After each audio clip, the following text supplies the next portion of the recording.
اعوذ باللہ من الشیطان الرجیم بسم اللہ الرحمن الرحیم المجتہدون الذی لیس لصفته حد محدود ولا نعت موجود ولا وقت معدود ولا اجل ممدود فطر الخلائق بقدرته ونشر الرياح برحمته الصلاة والسلام على الرسول المسدد المصطفى الأمجد المحمود الأحمد سيدنا ومولانا ومولى الكونين جد الحسن والحسين وعاني أبا القاسم محمد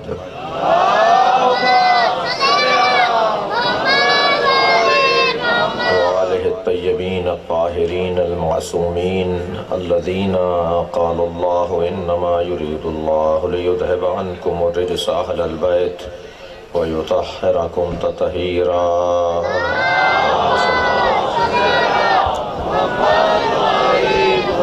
ولعنة الله على أعدائهم أجمعين من يوم عداوتهم إلى قيام يوم الدين أما بعد فقد قال الحكيم في قرآن الكريم بسم الله الرحمن الرحيم قل إنما أنا بشر مثلكم يوحى إلي أنما إلهكم إله واحد فمن كان يرجو لقاء ربه فليعمل عملا صالحا ولا يشرك بعبادة ربه أحدا صلوات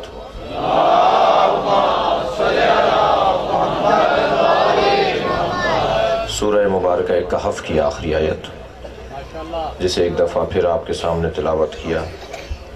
پروردگار عالم اپنے حبیب سے مخاطب ہے، اے میرے نبی، اے میرے رسول، ان سے کہہ دو کہ میں تمہاری طرح ایک بشر ہوں۔ یوحا الیہ، مجھ پر مسلسل وحی نازل ہوتی ہے۔ انما الہکم الہ واحد، بتحقیق تمہارا اللہ، ان سے کہہ دو تمہارا اللہ الہ واحد ہے۔ فمن کان یرجو لقاء ربہ، جو اپنے رب سے ملاقات کا مشتاق ہے، فلیعمل عملا صالحا، اسے عمل صالح انجام دینا ہوگا۔ ولا یشرک بعبادت ربہ احدا، اور وہ اپنے رب کے ساتھ کسی کو شریک نہیں بنا سکتا۔ یہ آیت ہے اور اس آیت کا عنوان ہے عقیدہ توحید، اور عقیدہ توحید کا بیان اگر کہیں سے ملتا ہے تو وہ خانوادہ اہل بیت ہے۔ وہ نبی کی آل ہے کہ جو ہمیں بتائے گی کہ اللہ کون ہے اور کیا ہے۔ اس لیے کہ اللہ کو پہچاننے کے لیے وہ ظرف چاہیے جس ظرف میں طہارت ہو۔ لا یمسہ الا المطہرون، قرآن کو سوائے صاحبان طہارت کے کوئی مس نہیں کر سکتا، اور جو قرآن کو نہیں سمجھ سکتا وہ اللہ کے کلام کو نہیں سمجھ سکتا، وہ اللہ کو نہیں سمجھ سکتا۔ اللہ نے ایک نظام بنایا ہے، اللہ نے ایک دستور قائم کیا ہے جس کے مطابق ہمیں اس گھرانے کے ساتھ جڑنا ہماری ضرورت ہے۔ جہاں اہل بیت سے جڑنا اور اہل بیت کو ماننا اہل بیت کی فضیلت ہے، وہاں اہل بیت کو ماننا میری ضرورت بھی ہے۔ میں مجبور ہوں کہ اس دروازے پر جاؤں، اس لیے کہ اس کے علاوہ کوئی دروازہ اہل ہی نہیں ہے۔ ان کے علاوہ کسی اور کو یہ کہہ کر کہ یہ سربراہ اور پیشوا ہیں ماننا، یہ خلاف عدل ہے، خلاف فطرت ہے۔ عزیزان گرامی، یہاں اللہ نے اپنے حبیب سے کہلوایا۔ کل میں نے آپ کی خدمت میں ایک فہرست بیان کر دی تھی کہ کن کن موضوعات اور اس سے بھی ہٹ کر کچھ موضوعات کو اس آیہ کریمہ کے ضمن میں بیان کیا جا سکتا ہے۔ سب سے پہلی بات تو یہ کہ اللہ اگر اپنی معرفت کروانا چاہتا ہے تو وہ ان کے ذریعے کروانا چاہتا ہے۔ ہم میں سے ہر ایک کے اوپر اللہ نے فرشتہ نہیں بھیجا، اس لیے کہ ہر سواری ہر جگہ اترتی نہیں ہے۔ جہاز ہمارے اس روڈ پہ نہیں اترے گا۔ ہر سواری کے لیے پہلے اس کا حبوط کرنے کی جگہ، اس کے اترنے کی جگہ کو دیکھنا ہوتا ہے کہ یہ اس قابل بھی ہے کہ یہاں یہ سواری اترے۔ فرشتہ ہر جگہ نہیں اترتا، فرشتے کو اترنے کے لیے ایک جگہ چاہیے جو جگہ اہلیت رکھتی ہو کہ فرشتے سے بات کر سکے. فرشتے کو اترنے کے لیے ایک زمین چاہیے کہ جو بیت کی سرزمین ہے، اور کچھ لوگ چاہیے جن کے وہ قریب جا سکتا ہے، جنہیں اہل بیت کہا جاتا ہے. فرشتہ ہر ایک کو منہ نہیں لگاتا، ہاں شیطان سب کو منہ لگاتا ہے، لیکن فرشتے کے لیے ضروری ہے کہ طہارت ہو، صلاحیت ہو، اہلیت ہو. بھئی معصوم جب کسی سے بات کرے گا تو اس میں عصمت ہونا چاہیے. اب میں یہ نہیں کہہ رہا کہ وہ بڑا معصوم ہے اور جس سے بات کر رہا ہے وہ چھوٹا معصوم ہے، لیکن کم سے کم اتنی ضرور بات ہے کہ وہاں کا پیغام یہاں اتارنے کے لیے ظرف اس قابل ہو کہ اس ظرف میں وہ پیغام آ سکے. میرے نبی نے مولا علی سے فرمایا، یا علی کچھ موسم سہانا ہے، کچھ بارش برس رہی ہے، کچھ دن ایسے تھے کہ جو ہلکی پھلکی بارش کی وجہ سے موسم اچھا ہو جاتا ہے. حضرت نے فرمایا کہ چلو شہر مدینہ سے باہر ایک گفتگو بھی کر کے آئیں اور اللہ کی اس نعمت سے مستفید بھی ہوں. نبی اور مولا علی دونوں شہر سے باہر گئے. صحرا کے اندر، ایک بیابان کے اندر اور ایک بہرحال کھلے ہوئے علاقے کے اندر بیٹھ کر کچھ گفتگو فرمائی. اسی درمیان سرکار نے سوال کیا، یا علی کسی چیز کی طلب ہے؟ کچھ چاہیے تمہیں؟ کچھ کھانا چاہتے ہو؟ حضرت نے فرمایا کہ انار ملیں گے تو اللہ کی نعمتوں میں سے ایک نعمت ہے. سرکار دو جہاں نے ارادہ فرمایا، آسمان سے ایک خوان نازل ہوا، آسمان سے ایک ظرف نازل ہوا جس میں 5 دانے انار کے تھے. حضرت نے ایک خود رکھا، ایک مولا علی کو دیا. 3 دانوں کے لیے فرمایا ایک حسن کا ہے، ایک حسین کا ہے اور ایک فاطمہ زہرا کا ہے. مل کر صلوات بھیجیں گے.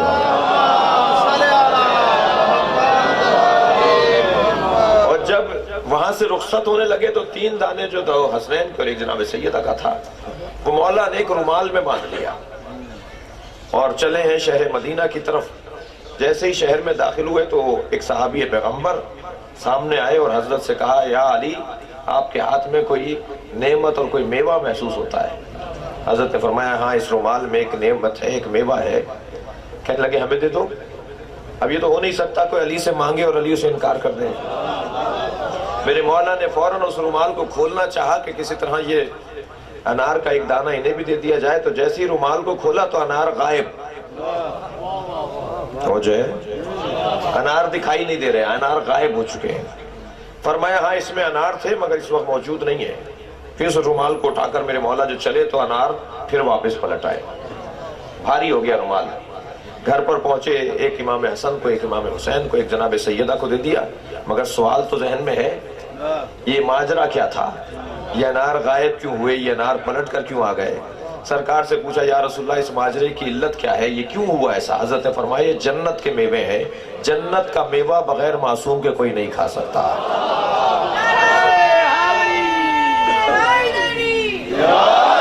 لہذا فرشتہ بھی ہر جگہ نازل نہیں ہوتا. کتنا ہی مقدس ترین گھر بھی اگر ہو تو وہاں فرشتہ نہیں آتا.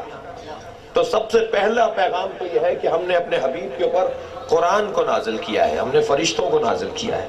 یہ وہاں سے جڑے ہوئے ہیں، یہ وہاں سے وابستہ ہیں. جو وہاں سے وابستہ ہو وہ یہاں سے وابستہ ہو سکتا ہے. آج کی مجلس میں اپنے محترم سننے والوں کے سامنے صرف اس موضوع کو اگر بیان کر جاؤں تو میری محنت سوارت ہو جائے گی کہ یہ معمولی لوگ نہیں ہیں، خاص لوگ ہیں. اللہ نے انہیں خاص اہتمام سے بنایا ہے، اللہ نے خاص اہتمام سے انہیں نازل کیا ہے، اللہ نے انہیں دنیا میں خاص صلاحیتوں سے بھیجا ہے. یہ دنیا کے عام لوگوں کی طرح نہیں ہے. اور یہ میں نہیں کہہ رہا، کیونکہ ہمارے ہاں بھی بعض خوش ذہن اور خوش فکر مومن پائے جاتے ہیں اور وہ کہتے ہیں جب یہ ہماری طرح نہیں ہے، اگر یہ ہم سے افضل و اعلیٰ ہیں تو پھر ہمارے لیے آئیڈیل کیسے ہو سکتے ہیں؟ بھائی تو آئیڈیل تو ہوتا ہی وہ ہے جو افضل و اعلیٰ ہوتا ہو. کیا برابر والا آئیڈیل ہوگا؟ جو ایک جیسا ہوگا وہ مثالی ہوگا؟ مثالی تو ہونا ہی اسے ہے کہ جو ہم سے افضل ہو.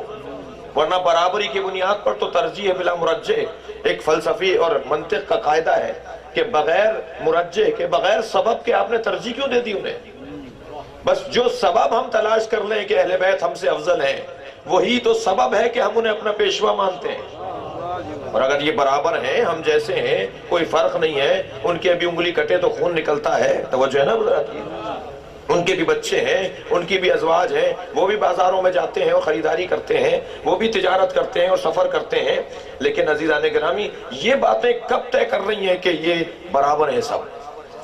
مجھے تھوڑا سا کہنے دیجئے، اتنا بڑا مجمع بیٹھا ہوا ہے، کوئی کسی کے برابر ہے؟ جنہیں اللہ نے ایک جیسا ہی رکھا ہے، ہم میں سے کوئی نبی تو نہیں ہے، ہم میں سے کوئی امام بھی نہیں ہے، ہم میں سے کوئی معصوم بھی نہیں ہے، ہم سب ایسے ہی ہیں، توجہ ہے نا حضرات؟ اس کے باوجود ہم ایک جیسے نہیں ہیں، تو جو ایک جیسے کہلا سکتے ہو وہ بھی ایک جیسے نہیں ہیں۔ تو جنہیں اللہ نے خود بنایا ہو، جنہیں اللہ نے پہلے بنایا ہو، جنہیں اللہ نے اپنی قدرت سے بنایا ہو اور معصوم بنایا ہو، وہ ہم جیسے کیسے ہوں گے؟ دیکھیے اتنے جو لوگ بیٹھے ہوئے کوئی کسی جیسا نہیں ہے، اس لیے کہ اگر یہ ایک جیسے ہوں تو یہ صنعت پروردگار پر حرف ہے۔ اللہ کی قدرت کا کرشمہ یہ ہے کہ جب بناتا ہے نیا بناتا ہے، ہر ایک کو پہلے والے سے مختلف بناتا ہے۔ عزیزان گرامی یہ جو ایک نعرہ لگایا نا ہمارے معاشرے نے، 2 ہی بچے اچھے، یہ اسلامی نعرہ نہیں ہے اور نہ ہی منطقی اور عقلی نعرہ ہے۔ یہ بہرحال کچھ کنٹرول کرنے کے لیے ضرور ہوگا، لیکن اس کا تعلق نہ عقل سے ہے، نہ دین سے ہے، نہ مکتب سے ہے، نہ انسانیت سے ہے۔ یہ نعرہ کوئی اسلام کا اور دین کا نعرہ نہیں ہے۔ بھائی 2 بچے کیوں اچھے؟ ایک بھی اگر نابکار ہے تو ایک بھی زیادہ ہے، اور اگر 10 صالح ہیں، 10 نیک ہیں، 10 پرہیزگار ہیں تو 10 ہونے چاہیے۔ اور اگر آپ ایک کو بھی نہیں سنبھال سکتے اور ایک کی بھی تربیت نہیں کر سکتے تو ایک بھی نہیں ہونا چاہیے۔ یہ کس نے قاعدہ دے دیا کہ 2 اچھے؟ 2 ہوں شرری ہوں، 2 ہوں فسادی ہوں، 2 اچھے؟ 2 اچھے کا کیا مطلب ہے؟ اچھے آدمی کی تو بات کی جا سکتی ہے، 2 کی بات تو نہیں ہو سکتی۔ تو یہ نعرہ در حقیقت کسی طور پر بھی صحیح نہیں تھا، اور میں اس سے ایک استفادہ کرنا چاہ رہا ہوں، اور وہ یہ کہ ہم نے تو یہ دیکھا ہے کہ جو ہم نے ایم اے میں پڑھا تھا، ہم نے مثال کے طور پہ پی ایچ ڈی کی کلاس میں پڑھا تھا، آج ہمارا بچہ وہ 8ویں کلاس میں پڑھ رہا ہے۔ وہ میٹر، وہ معیار، وہ معیار تعلیم کا آج 8ویں میں، 7ویں میں، 6ٹھی میں ہمارا بچہ آج جو ہے وہ 3ری کلاس کا بچہ وہ پڑھ رہا ہوتا ہے جو میٹرک میں معلومات دی جاتی تھی۔ تو آنے والا ہر ایک قدم آگے آ رہا ہے نا، پہلے والوں سے ایک قدم آگے جا رہا ہے ہر آنے والا۔ اور ہم نے تو دیکھا ہے کہ ہمارے ہاں بچے معمولاً جو 2 اور 3 اور 4 بچہ ہوتا ہے وہ پہلے اور دوسرے سے زیادہ باصلاحیت دکھائی دیتا ہے، اس لیے کہ اس کے سامنے تجربات بھی آ جاتے ہیں، اس کے سامنے دوسروں کا علم بھی آ جاتا ہے، ماں باپ بھی تجربے کار ہو جاتے ہیں۔ ایک صلوات بھیجے ذرا محمد والے محمد۔ تو یہ کیا بات ہوئی کہ 2 ہی بچے اچھے؟ اب میں یہاں نتیجہ دے رہا ہوں اپنی 2-3 جملوں کی تمہید کا۔ عزیزو اگر 2 ہی بچے اچھے کا نعرہ صحیح ہوتا تو کبھی بھی حضرت ابو طالب کا 4تھا بیٹا علی نہ ہوتا۔ صلوات بھیجے محمد و آل محمد۔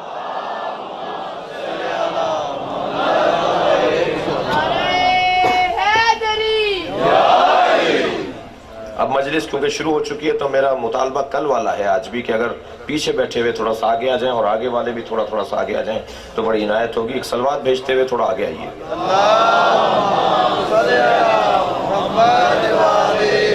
وہ آخر میں جو مومنین بیٹھے ہیں وہاں کوئی ہیٹر تو مجھے نہیں لگتا کہ لگا ہوا ہوگا، اس لیے اگر وہ آگے آ جائیں تو بڑی عنایت ہوگی۔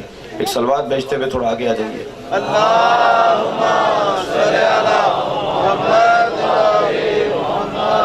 اس سے اونچی صلوات رہی ہے۔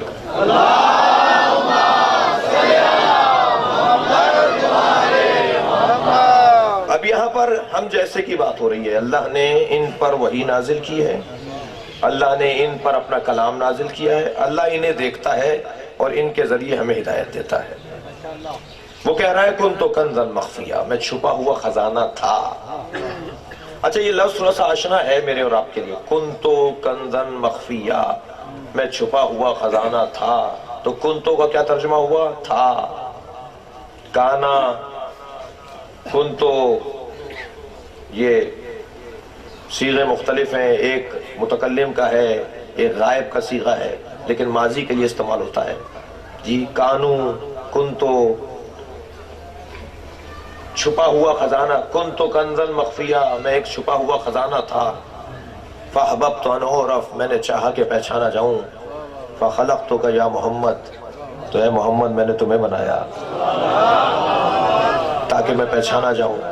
اب یہ ترجمے میں کیا کرتے ہیں، کتنا مشہور جملہ ہے یہ، بعض جملے، بعض فقرے، بعض احادیث، بعض ائمہ کے فرامین اتنے زیادہ میں پڑھتا ہوں اور آپ پڑھتے ہیں اور ہم سنتے ہیں کہ ان کا ترجمہ ہمیں یاد ہے، ہمارے بچے کو وہ ترجمے یاد ہیں۔ مثال کے طور پر یہ حدیث بہت زیادہ مشہور ہے جس میں سرکار نے حسنین علیہ السلام کی شان میں فرمایا ان الحسن والحسین سیدہ شباب اہل الجنہ، حسن اور حسین کیا ترجمہ ہے؟ حسن و حسین جنت کے، معمولاً یہی ترجمہ کیا جاتا ہے، لہٰذا میرے بچے بھی یہی ترجمہ کر رہے ہیں، مگر ترجمہ یہ غلط ہے۔ حسن و حسین جوانان جنت کے سردار ہیں، یہ ترجمہ غلط ہے، مگر معمولاً یہی ہوتا ہے۔ کتنے سامنے کی اسی حدیث ہے، کتنی زیادہ پڑھی جاتی ہے، مگر اس کے اوپر غور کرنے کی ضرورت ہے۔ کیا فرمایا سرکار نے؟ حسن و حسین ان الحسن والحسین سیدہ شباب اہل الجنہ، بہت سامنے کی عربی ہے۔ حسن و حسین جوانان جنت کے سردار نہیں، اس لیے کہ جوانان جنت بننے کے لیے مرنا پڑے گا پھر جنت ملے گی، اور حسن و حسین مردوں کے سردار نہیں ہے، مرنے والوں کے سردار نہیں ہے حسن و حسین۔ حدیث کہہ رہی ہے حسن و حسین جوانان اہل جنت کے سردار ہیں، اور اہل جنت ہونے کے لیے مرنا ضروری نہیں ہے۔ دنیا میں اہل جنت ہوں گے تو آخرت میں حسن و حسین سردار ہوں گے۔ اہل جنت تو یہاں بننا پڑے گا۔ حسن و حسین جوانان اہل جنت کے، شباب اہل الجنہ، اہل جنت، اہل جنت دنیا میں بننا ہوگا، دنیا میں ہوں گے اہل جنت تو آخرت میں جنت ملے گی، وہاں جا کے جنت پکی پکائی نہیں ملے گی۔ اور اسی طرح یہ حدیث بھی کنت کنزا مخفیہ، میں چھپا ہوا خزانہ تھا، میں نے چاہا کہ پہچانا جاؤں، میں نے آپ کو بنایا۔ اسی حدیث سے مشابہ ایک حدیث اور ہے، من کنت مولا فہذا علی مولا، میں جس کا مولا ہوں، یہی ترجمہ ہوتا ہے نا، میں جس کا مولا ہوں اس کا علی مولا ہے۔ تو عزیزان گرامی جہاں یہ ترجمہ ہے وہاں کنتوں کا تو ابھی ہم ترجمہ کر کے بیٹھے کہ میں جس کا مولا تھا، میں ایک چھپا ہوا خزانہ تھا، میں نے چاہا کہ پہچانا جاؤں، تو یہاں بھی تو یہ ترجمہ کیجئے نا کہ میں جس کا مولا تھا اس کا علی مولا ہے۔ بھائی کرسی خالی کر کے جا رہے ہیں پیغمبر، تو اب جو پیغمبر کی جگہ پر آ کر بیٹھے گا جس کے نبی مولا تھے اس کے یہ علی مولا ہو گئے۔ صلوات بھیجے محمد و آل محمد۔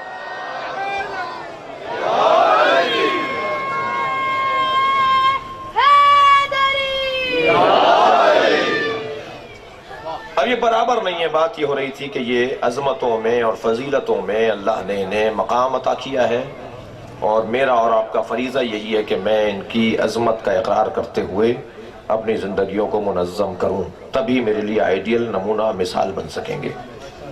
جی اتنے سارے لوگ بیٹھے ہوئے، میں نے جو جملہ کہا تھا اسے پورا کر رہا ہوں، کوئی بھی کسی کے برابر نہیں ہے، یہ اللہ کا کمال ہے، اس کی صنعت کا کمال ہے، اس کی قدرت کا اظہار ہے۔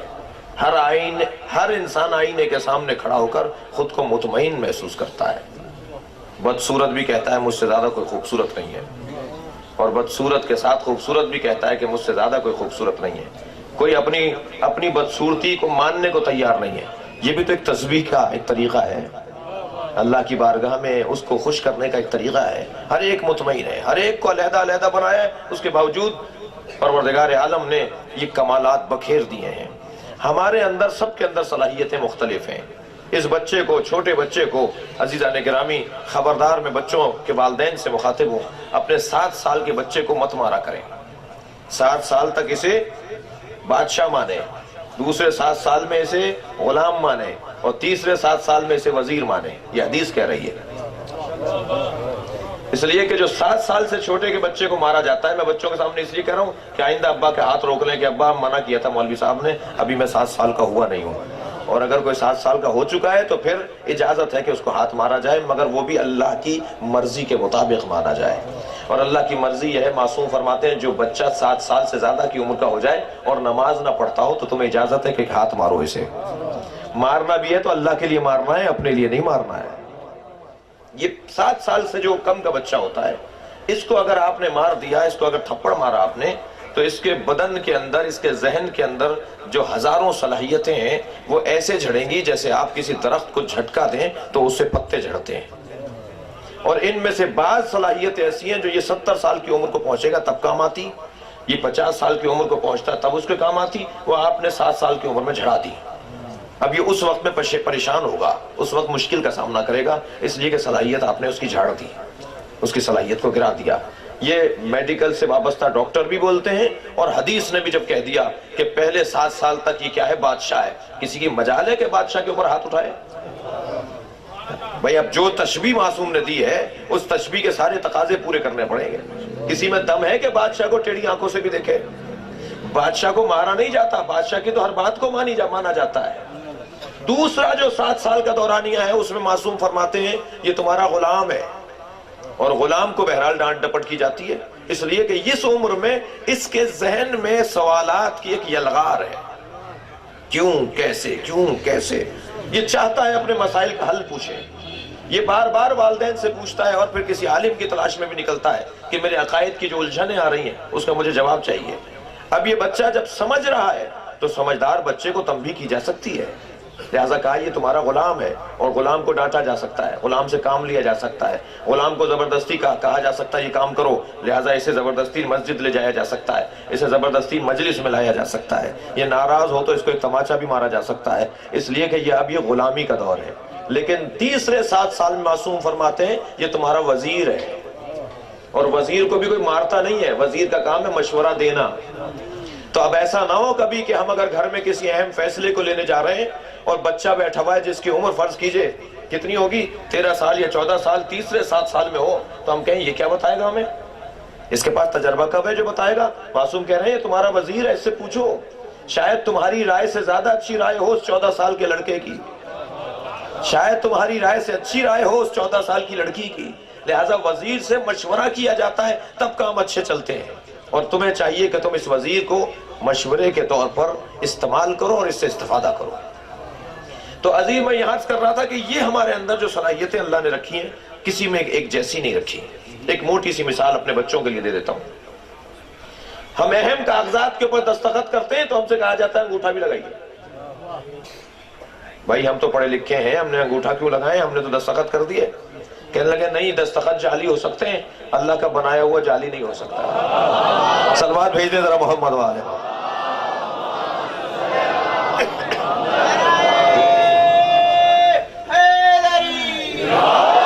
تو یہ جملہ ذرا محسوس کرنے کا ہے عزیزوں، جب انگوٹھا سب کا ایک جیسا نہیں ہے تو ذہن ایک جیسا کیسے ہوگا، شعور ایک جیسا کیسے ہوگا، فیصلہ لینے کی صلاحیتیں ایک جیسی کیسے ہوں گی؟ اللہ نے کسی کو کسی جیسا نہیں بنایا. یہ تو میرا اور آپ کا حال ہے. اور ذرا جائیے اونچی سطح پر اور عظیم لوگوں کے بارے میں. پروردگار عالم نے انبیاء کرام کو ایک جیسا نہیں بنایا. تلک الرسل فضلنا بعضهم علی بعض. ہم نے رسولوں میں بھی سب کو ایک جیسا نہیں رکھا. کلہم عدول، یہ نعرے کے علاوہ اور کچھ اور نہیں ہے. سب کے سب عادل ہیں، جس کی چاہو اطاعت کر لو. اور واضح تر بولوں، سب کے سب ستارے ہیں، جس کی چاہو اطاعت کر لو. یہ سوائے نعرے کے کوئی اور بات نہیں ہے، یہ عقل سے دور بات ہے. یہ پیغمبر کہہ ہی نہیں سکتے. بھائی بعض روایتوں کو اس اینک سے بھی دیکھا جائے کہ روایت ہے تو درایت بھی کچھ کہتی ہے یا نہیں. درایت، سمجھ، سوچ اور اس کو پرکھنے کے اوزار سب کے سب ایک جیسے ہیں. یہ پیغمبر کیسے کہہ دیں گے؟ پیغمبر اگر کہیں تو نبیوں کے بارے میں کہیں کہ سارے نبی ایک جیسے ہیں. وہاں تو اللہ نے کہہ دیا کہ سب برابر نہیں ہیں، تو پھر یہ کیسے ایک جیسے ہو سکتے ہیں؟ یہ عقل سے دور بات ہے. اللہ نے کسی کو کسی جیسا نہیں رکھا. بھئی کیسے ہو سکتا ہے مارنے والا بھی عادل ہو، پٹنے والا بھی عادل ہو، ظالم بھی عادل ہو، مظلوم بھی عادل ہو؟ کیسا نامعقول جملہ ہے. ایک صلوات بھیجے ذرا محمد والے.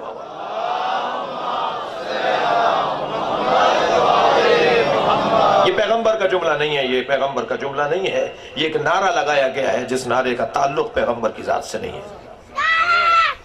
سب کو پروردگار عالم نے ایک جیسا نہیں رکھا، اور اس ایک جیسے پن سے نکلنے کے لیے اس نے نبیوں کے درمیان بھی درجہ بندی کو قرار دیا.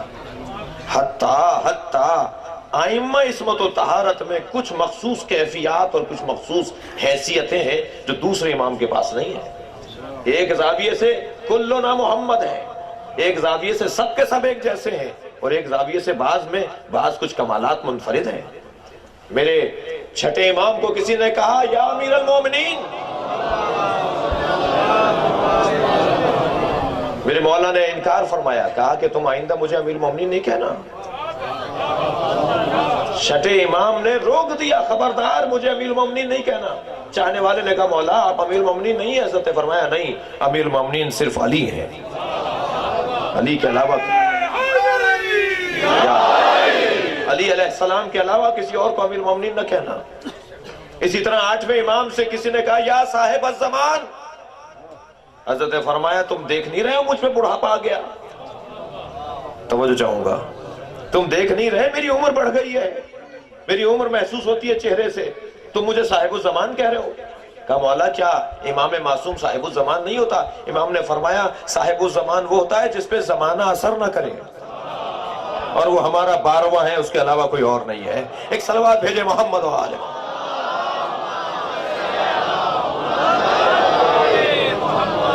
حتیٰ ائمہ عصمت و طہارت میں بعض ایسی مخصوص القاب اور کیفیات ہیں، تو سب کو برابر کر دینا یہ بات عقل سے دور ہے، اور یہ میرے حساب سے تو انسانیت کے خلاف ایک نظریہ ہے، انسانیت کے خلاف ایک نظریہ، جس نظریے نے بہت ساری راہوں کو بند کیا ہوگا اور بند کر رہا ہے۔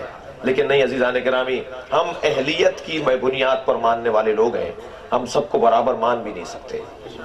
ایک مثال دے رہا ہوں تاکہ میرے مدعا اور بہتر سے بہتر ہوتا چلا جائے۔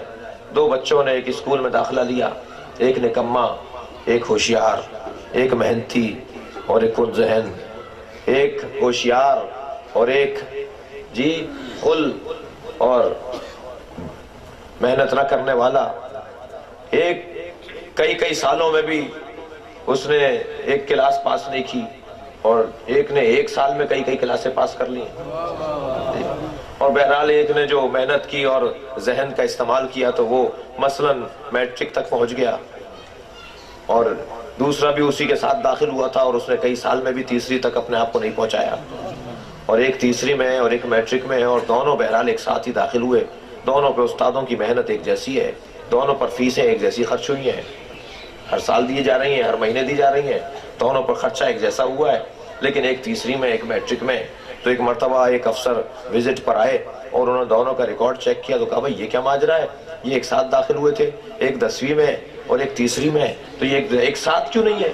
کہنے صاحب ایک ساتھ کیسے رکھیں؟ ایک ہوشیار ہے، ایک سمجھدار ہے، ایک محنتی ہے، ایک ذہن کا استعمال کرتا ہے، دوسرا خل ہے، دل ڈل ہے، محنت نہیں کرتا، وہ تیسری میں ہے۔ کہہ لیں گے نہیں، دونوں پہ خرچہ ایک جیسا ہوا ہے، اور ہم تو سب کو برابر سمجھنا چاہتے ہیں، ہم سب کو ایک جیسا دیکھنا چاہتے ہیں۔ کہہ لیں جی آپ ہی حل بتا دیجئے پھر ہم کیا کریں؟ کہنے لگے ہاں یہ تیسری والا تو میٹرک میں چل نہیں سکتا، وہ میٹرک والے کو تیسری میں لے آؤ۔ اب یہ تو پیغمبر جیسے ہو نہیں سکتے، کہتے ہیں پیغمبر کو اپنے جیسا بنا دو۔ یہ کیسے ممکن ہے بھائی؟ جسے اللہ نے صلاحیت دی ہے، جسے اللہ نے کمال دیا ہے، وہ ہمارے جیسا کیسے ہو سکتا ہے؟ اور بہت سارے لوگ ہم جیسے نہیں ہو سکتے، لہٰذا یہ نظام ہے اللہ کا، اس کی ایک کرشمہ، اس کی ایک صنعت کا انداز ہے، سب کو برابر نہیں رکھتا۔ اور یہی بات اس نے اپنے حبیب سے کہلوائی، کہہ دو میں تمہاری طرح بشر ہوں، انما انا بشر مثلکم۔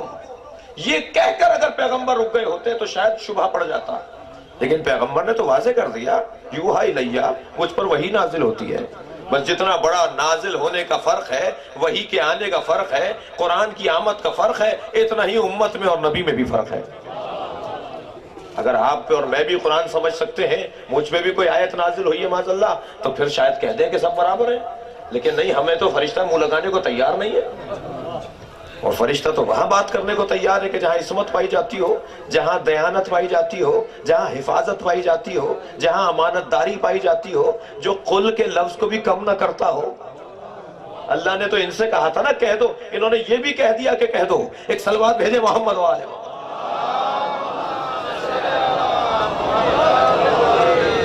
یہ ایک حرف بھی قرآن مجید کا کم کرنے کو تیار نہیں ہے، اور انہوں نے حدیث کو حدیث بولا، قرآن کو قرآن بولا۔ میرے اندر دم تھا کہ میں کہہ دیتا ان کی حدیث کو کہ حدیث نہیں ہے، اور قرآن کو کہہ دیتا کہ یہ حدیث ہے۔ انہوں نے جسے کہا یہ حدیث ہے وہ حدیث ہے، انہوں نے کہا یہ قرآن ہے وہ قرآن ہے۔ ان کی دیانت کا تو انتہا اور عالم یہ ہے کہ یہ جسے کہہ دیتے جو ہوتا ہے وہ کہہ دیتے ہیں، اس سے ہٹ کر نہیں بولتے۔ اور ان کے انداز زندگی کے اندر اتنی زیادہ عدالت پائی جاتی ہے اور عصمت پائی جاتی ہے کہ اس کے دور کے بدلنے کے باوجود بھی اس کے اندر کبھی کمی نہیں آتی۔ ایک چاہنے والا ہے، خواب دیکھ رہا ہے کہ پیغمبر کی خدمت میں پہنچاؤں۔ یہ مہینہ امام رضا سے بھی وابستہ مہینہ ہے۔ میں نے خواب دیکھا، وہ کہتا ہے میں پہنچا حضرت کی خدمت میں، اور میں نے کیا دیکھا کہ سرکار محراب مسجد میں تشریف فرمائے۔ میں تھکا ماندہ تھا، حضرت نے مجھے مسافر دیکھ کر آپ کے قریب ایک تشت کے اوپر رومال تھا، رومال میں کھجوریں تھیں، آپ نے چند مشت کھجوروں کی میرے دامن میں ڈالی اور کہا کہ انہیں کھاؤ تاکہ تمہارا سفر اور تمہاری تھکن دور ہو اور تمہیں بھوک کا احساس ختم ہو۔ کہنے لگا کہ میں خواب ہی کے اندر ان دانوں کو گننے لگا تو وہ 70 دانے تھے۔ آنکھ کھل گئی، سوچنے لگا کہ 70 دانے کیوں پیغمبر نے مجھے دیے، یہ سفر کیسا تھا، یہ میں پیغمبر سے ملنے کیوں گیا ہوں، پیغمبر نے مجھے 70 دانے کھجوروں کی کیوں دی ہیں، کیا 70 دن زندگی میں باقی رہ گئے، 70 نعمتیں ملنے والی ہیں، 70 پریشانیاں آنے والی ہیں، اس خواب کی تعبیر کیا ہے۔ آخر پریشان تھا تو پہنچا ہے میرے 8ویں امام، امام علی رضا علیہ السلام کی بارگاہ۔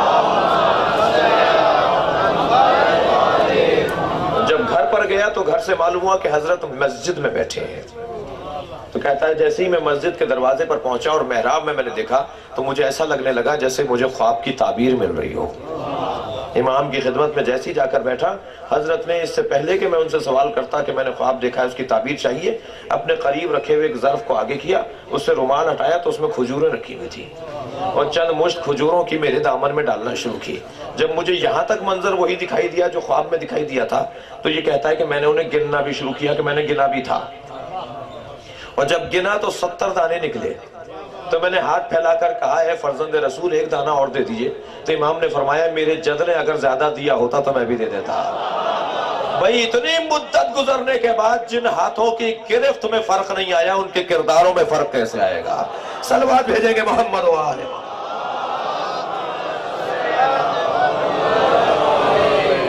اللہ نے ان سب کو معصوم رکھا ہے، اللہ نے ان سب کو عظمتوں کا مالک رکھا ہے، لیکن کچھ فضیلتیں مخصوص بھی قرار دی ہیں۔ کہا کہ کہہ دو یوحا الیہ، مجھ پر مسلسل وحی نازل ہوتی ہے،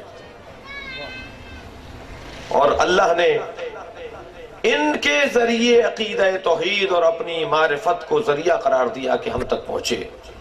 یہ خود ایک دلیل ہے توسل کے اوپر، وسیلے کے اوپر۔ آیت اللہ محمد حسین طباطبائی صاحب المیزان فرماتے ہیں کہ کمال مطلق ناقصوں تک اور ناقص کمال مطلق تک پہنچ جائیں یہ ممکن نہیں ہے۔ کوئی ایسا درمیان میں واسطہ ہونا چاہیے جس میں یہاں کی خوشبو بھی ہو اور وہاں کا نور بھی ہو،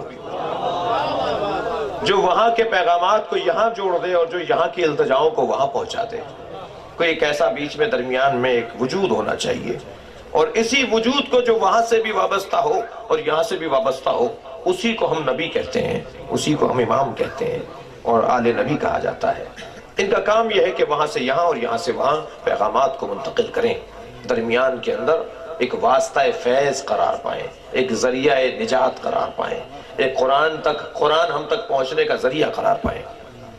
ایک مسافر سفر کرتا ہوا جب کسی آبادی میں پہنچتا ہے اور اسے پیاس کی طلب ہوتی ہے تو وہ کیا کرتا ہے؟ پانی کی تلاش کرتا ہے۔ اس نے اس آبادی میں رہنے والے سے پوچھا مجھے پانی چاہیے، تو کہنے لگے کوئی بات نہیں، تھوڑا آگے جائیے، ایسے مڑیں گے ایک کنواں ملے گا آپ کو، وہاں جا کے پی لیجئے۔ ابھی کنویں پر تو پہنچ گئے مگر بیٹھے ہوئے ہیں۔ وہی جس نے کنویں کا پتہ بتایا تھا تھوڑی دیر کے بعد وہاں سے گزرا، کہنے لگا کیا ہوا؟ کہ آپ نے ہمیں کنویں تک پہنچا دیا، پانی تو مل ہی نہیں رہا۔ تو بھائی پانی خود نکل کے تو آپ کے ہونٹوں تک نہیں آئے گا، آپ کو پانی تو حاصل کرنا پڑے گا۔ کہنے لگے کیسے کیا جائے؟ بھائی وہاں ایک رسی اور ایک ڈول پڑا ہوا ہے، اسے ذرا کنویں کے اندر پھینکیے تو پانی آ جائے گا۔ اب انہوں نے کنویں کے اندر ڈول کو پھینک دیا، کہنے لگے پانی نہیں آ رہا۔ بھئی یہ پانی کیسے آئے گا جب تک کہ آپ اس کنویں کے اندر گئے ہوئے ڈول کو باہر کھینچیں گے نہیں؟ جب تک اس پانی کو باہر نکالیں گے نہیں، یہ پانی خود بخود تو باہر نہیں آئے گا۔ اب ان کو کچھ سکھایا جا رہا ہے تو انہوں نے کیا کیا، وہ ڈول اندر ڈال دیا اور وہ رسی اپنے ہاتھ میں لے لی اور وہ ڈول پانی سے بھر گیا۔ تو عزیزان گرامی آپ نے دیکھا پانی آئے گا مگر ایک رسی کی ضرورت ہے، ایک ظرف کی ضرورت ہے، ایک پانی سے پر جگہ اور ظرف کی ضرورت ہے، پھر اسے آپ باہر نکالیں گے تو وہ پانی ملے گا اور اس سے سیراب ہونا ہوگا۔ تو اب یہ دو طرف سے وابستہ چیز ہے نا، پانی تو بہت دور ہے مگر اس کے اور پانی کے درمیان کوئی ذریعہ تو ہونا چاہیے جو پانی تک پہنچا دے اور پانی وہاں تک پہنچا دے۔ اگر یہ نہیں ہوگا تو پانی مل نہیں پائے گا۔ اچھا کبھی کبھی یہ بھی ہوتا ہے کہ پانی نکال لیا مگر پانی گندا نکلا، تو انہوں نے کہا بھائی سارا محلہ پی رہا ہے، سارا شہر پی رہا ہے، پانی گندا نہیں ہے، آپ نے یہ ڈول ڈالا تھا یہ گندا تھا۔